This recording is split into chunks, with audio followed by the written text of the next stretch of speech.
Good evening, my name is Jordan De Jesus, and I'm a student of Professor Marlow. My 3D speech is how to ask your employer for a raise. So upon all of you guys, how much of you guys have got a job? Nice. From you guys that have a job, how much of you guys have been working for 2 years or more? So those that have been 2 years or more, I guarantee you that during that part of your employment, if it was last year or this year, you guys been thinking that you might deserve a little raise or a little bit more than what you're making. Because guaranteed, like in talk about Jack in the Box or wherever fast food, you only get a quarter raise a year, which is kind of unreasonable, especially how much work you put in there. So I'll be discussing during my speech all the different aspects of how to ask your employer and how to approach your employer for a raise. So the different things I'll be discussing is why do people ask for a raise, the different elements and aspects of to consider when you ask your employer for a raise, and at the end of my presentation, of course, I'm going to be showing you some examples of of real people asking their bosses for a raise. So why do people ask their employers for a raise? One of the major reasons why they ask for a raise is, of course, they have seniority in the company. With that being said, here's an example. A project coordinator that worked in 2010 have an income of $35,000. 4 years later, or 2014, which is now, or it could be five because it's 2015, they make now $36,000, which is not really reasonable in my head because that's like $200 of a raise every year. That that's one of the reasons why an employee would approach your employer because that's unreasonable. Another reason is, of course, their personal opinion of why they deserve a raise. If they've been working there for 2 years and like, okay, I do a lot more responsibilities than the employee next to me. That's another reason. And of course, personal reason, which is if they're doing a financial struggle, they're having a financial struggle paying bills and they need the money, that's another reason. So one of the things that you have to do is, of course, be prepared. Being prepared is, of course, gathering your information, getting ready for your little meeting with your employer. So one of the things that you have to do or ask yourself is you have to know your worth. You have to compare yourself from the time when you started your employment and you're hired. When you got hired, you got a job description and you got your responsibilities, that the expectations of your company. And now 2 years later, you're doing way more than what your expectation was for you. And now you're thinking, okay, I deserve a little bit more. You can use that with part of your plan when you have your discussion with your employer. Another thing that you have to do is review your work history. You gotta think about how much hours you have been putting in different projects. Like for me, I'm a social media assistant, so I'm only supposed to be controlling the Facebook and the advertisement of the company, but I do a lot more. I do lots on creating stipends and doing POs for the company. I'm doing a lot more than what my job description is, so I'm going to be putting that in my plan, telling them this is what I've been doing.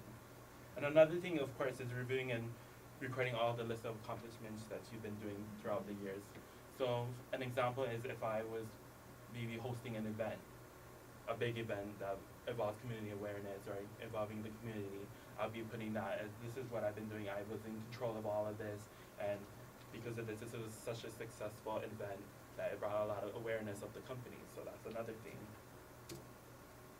So what should you not do? One of the things you should not do is complain. You do not complain. When you approach your employer, you do not complain. You don't want to go to your employer and like, hey, Sally is making $12 an hour, and I'm only making $10 an hour, and I'm doing way more than Sally. I deserve a better raise than her. I should be making $2 or more than her. So that's something you shouldn't do because it looks unprofessional on your part, and you don't want to throw your own coworker under the bus.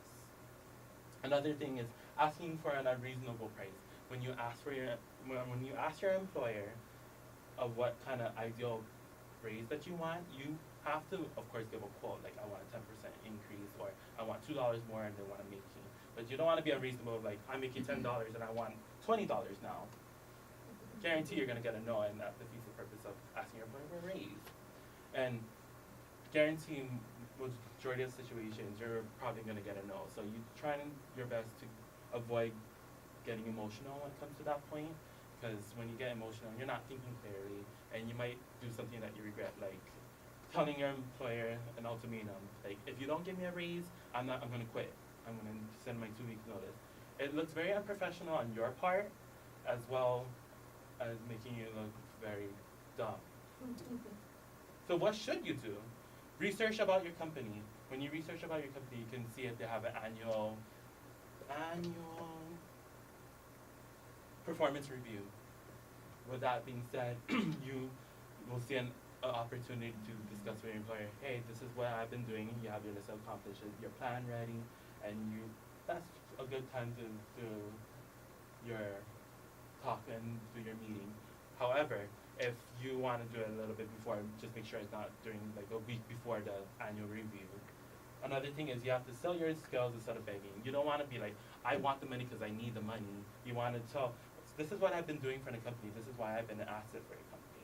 So that's another thing. And of course, set an appointment with your boss. You don't want to go to your boss like unannounced and like, I need to talk to you. And he's like, oh, I'm going to give you like 1 minute of my time. You don't want that because he's not going to be listening to what you'll be hearing and what you're going to be presenting to him. So what you got to do is try and get a meeting time so he can actually sit down and you guys can have a nice conversation. So now I'm going to be showing you some examples of an employee asking their employer for a raise. So I come to you with a breadth of work experience. Is there a way that we can maybe have a little bit of room leveraging up to 95, 97 in terms of my salary? Well, I wish I could. I wish I could, but unfortunately. As you can see, you can tell that she's already saying no.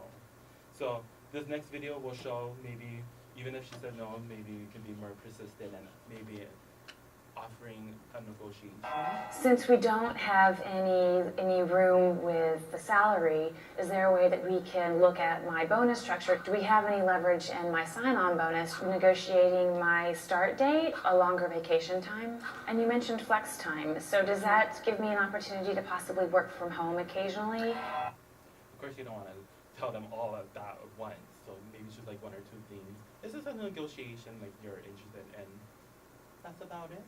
So, any questions? All right, thank you guys.